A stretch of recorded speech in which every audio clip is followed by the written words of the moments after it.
Thank you so much, Carol. I'm really excited to talk to you guys today. I'll be focusing on the inhibition of nitrification by oilseeds, and this is work that we conducted near Pendleton, Oregon. So just to start, I want to kind of bring you into the way that I think about soil communities and microbes in the soil environment. So I see it in this ecological system or this kind of ecological perspective where you have the environment. This is the soil environment. This is the nutrient status, the pH, even like kind of the oxygen in the soil. And that environment influences the soil communities. It influences what they can do, their metabolisms, how many, and the diversity of those organisms. So it's kind of like a push-pull between these, because then those microbes can come back and through their metabolism and their growth strategy, they can change and shape that environment. But we can shape that environment too. We can shape the environment with the type of crops that we grow, because those roots, they release these root exudus and these sugars, and it selects for those communities. So by changing the type of crops that we grow, we can influence that environment. The way that we till the land, or if we till the land, that shapes that environment. The inputs that we give, like with the fertilizers or lime, and also the crop residue management. And this is something that's important in our region where it's dry land cropping and we have low annual precipitation. That crop residue management can really influence the soil moisture. So thinking about in that ecological perspective of this push-pull between the soil environment and the microbes brings me to my favorite quote on microbial ecology. If you build it, they will come, from Kevin Costner in Field of Dreams, that if you shape that environment, you can influence those communities. So where I kind of wanted to look at this and test it was in a larger cropping system study that was conducted in Echo, Oregon with Daniel Long. And Echo is in the low annual precipitation region with about 11 inches of annual precipitation. And Dan was looking at intensifying this traditional wheat fallow system. So we practice fallow because with a low annual precipitation, we store water over that fallow period, which is around 14 months. So he was contrasting a winter wheat fallow, so 2-year, one crop system, with these intensified systems of 3 years growing 2 crops, typically a winter crop followed by a spring crop and fallow. He looked at different cereals, including spring barley and winter triticale, and then also the brassicas, so the oil seeds, Brassica carinata, which is an industrial oil seed, and canola, Brassica napus. So in this trial, we hit it at a point where we had below average precipitation 2016. So instead of the 11 inches, they got shorted and had about 9 inches to 10 inches of annual rainfall. And then in the fall, we had the other extreme where they received a couple extra inches of annual rainfall. So we had an unusually dry and an unusually wet year that straddled this sampling point that I ended up getting involved in. And so for the winter canola, we had winter kill in 2016, so it became a spring planted canola. And we had fall planted, which was successful in 2017. So to look at the soil communities and see how they're responding to these crop rotations, we focused only on those oil seeds, and we looked at the top 6 inches of soil. So I know the burning question is, why are we just looking at the oil seeds and the brassicas? And that's because brassicas are super cool. They make these compounds, the glucosinolates. And in their plant cell, they have glucosinolates that are physically separate from an enzyme called myrosinase.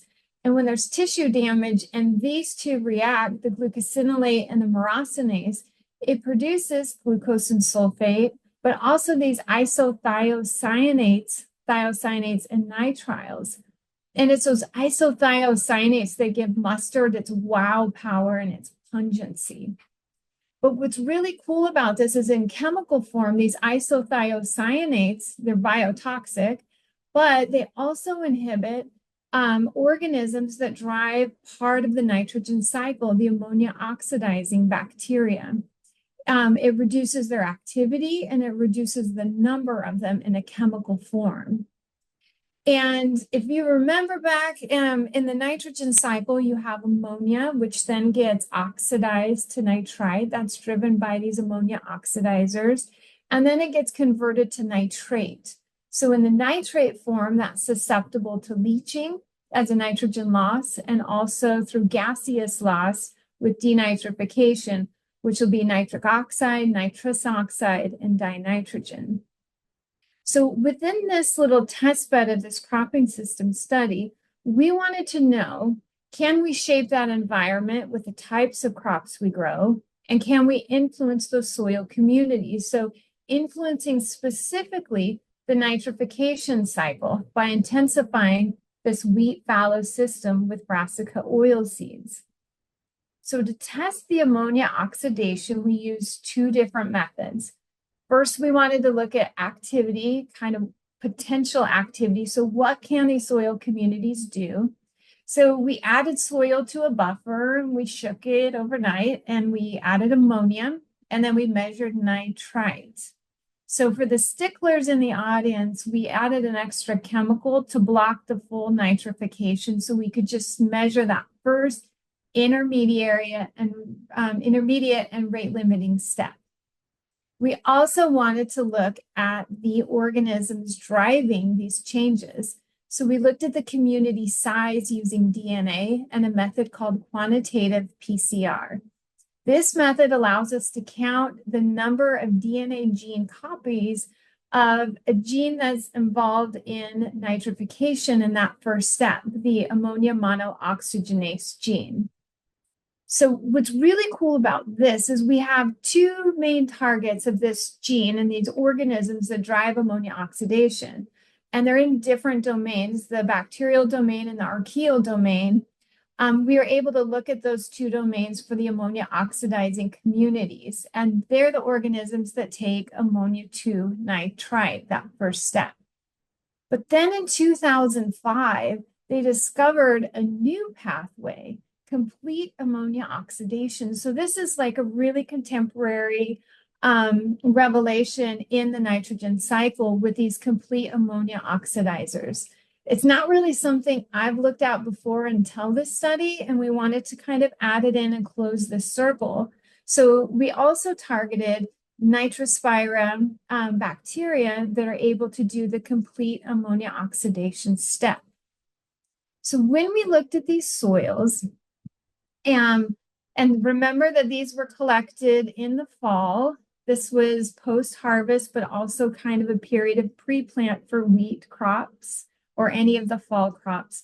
When we looked at the activity, we saw here with winter wheat that it was much higher than these oil seeds, and different letters above the bar mean that those values are significantly different.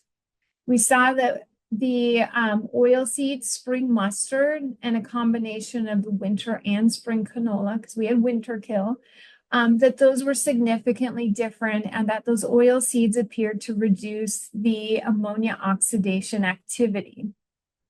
What's interesting is when we looked at the population size, so the number of organisms or an estimate of the abundance of the organisms that can carry out that activity based on their DNA, we saw a very similar trend where we had a reduction with the oil seeds than with the winter wheat, but those numbers weren't significant. And what you see in these stacked bars on the bottom are the ammonia oxidizing bacteria based on that one gene, and then the archaea, and on the top, the complete ammonia oxidizers.